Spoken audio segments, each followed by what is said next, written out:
biggest baby was 4 pounds, 9 ounces. Yes, biggest. Most of you know about how traumatic my son's birth was. He was 2 pounds, but my second child, my daughter, her pregnancy was way more traumatic than Beckham's pregnancy. I know what you're thinking. What could possibly be more traumatic than passing out at the wheel at 27 weeks pregnant and then your baby being in the NICU for over 4 months? Buckle up. Because when my doctor broke the news to me during my second pregnancy about how things were going, he told me he had only had one other patient in his 20 years of practice who had ever experienced what I was experiencing, and she passed away giving birth. So let me back up just a little bit. When we decided to have a second baby, it was obviously really terrifying considering how traumatic Beckham's birth was, and he had just been diagnosed with cerebral palsy, but Hunter and I just knew that we were supposed to have a second baby. Not to mention the fact that Hunter and I literally separated and almost got divorced over disagreeing on whether I should get pregnant again. Hunter literally said to me, "I feel like if I impregnate you, I'm going to kill you."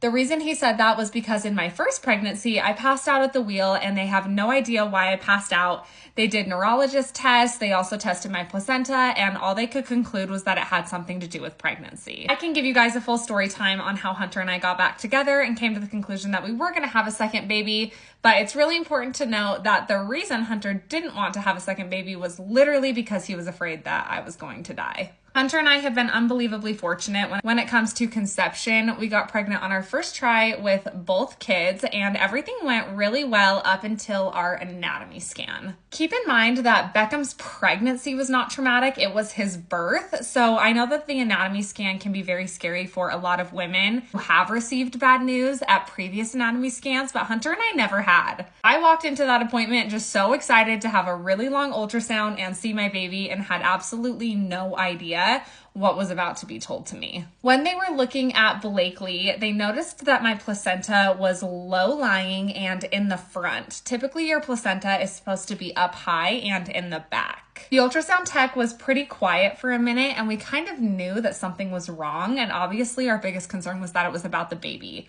So when she told us that, I was like, "Oh, is that like a big deal?" And she was like, "What we're going to do is we're actually going to send you to an MFM specialist who's going to take a closer look at your placenta because you've had a previous C-section." The reason that this was so dangerous was because if your placenta is low-lying and in the front, it can actually start to grow into your scar tissue. So this is exactly what happened with Kim Kardashian and the reason she had her last 2 kids via surrogate. I am definitely someone who pries a little bit more than I should, so I asked the ultrasound tech, "What is worst case scenario when going to this MFM doctor?" And she said, "Well, this condition can be as severe as placenta accreta, and that can be fatal for both mom and baby." As you can imagine, at that point, Hunter was literally losing his shit being told that not only did his first son almost die, but now his wife and potential daughter could also almost die. And this is exactly what Hunter was petrified of when I got pregnant again. So I was obviously very, very terrified, but the main reason that I was terrified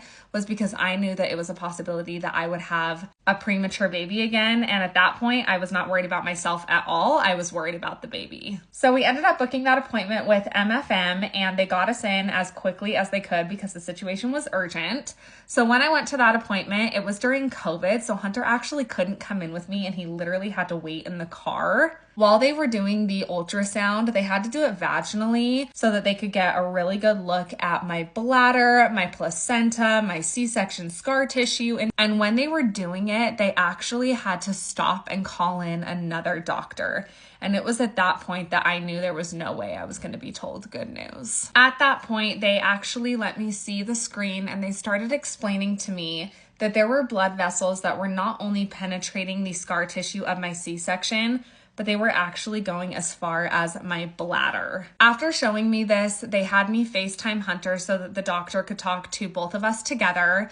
And the first question that he asked me was, "How many kids do you have and how many more do you want?" I then expressed that I obviously hoped that I'd be able to have 3 or 4 kids because that's what Hunter and I had planned on. And he then very softly broke the news to me that I was being diagnosed with placenta accreta, which is the most severe stage of this specific diagnosis, and that I was going to be immediately put on pelvic rest. I was going to be required to have another C-section, that I was expected to go straight to the ICU, that they would have liters of blood waiting for me when I gave birth, that I would need a hysterectomy when I delivered, so I wouldn't be able to have any more kids. And on top of all of it, that it was very, very likely I would be delivering early and that my child would go to the NICU. I don't even think I need to explain how I felt when I received this news. I think this would be beyond traumatizing for absolutely any mother, let alone a mom who had just been through what I went through in my first pregnancy. Keep in mind, I got pregnant when Beckham was 7 months old, so things were still really, really fresh. They basically told me that what they were going to do was they were going to start weighing the options of whose life was more at risk when it came to me and Blakely. They were going to try and keep her in the womb for literally as long as possible until my life was so compromised that they absolutely had to deliver her. Honestly, this story is really difficult to talk about without me getting emotional because it was so traumatic. I really felt like I had been robbed of so many things in my previous experience giving birth that I was so excited to just have like that typical motherhood experience. And in this moment, every single thing that I had like ever wanted was being ripped away from me.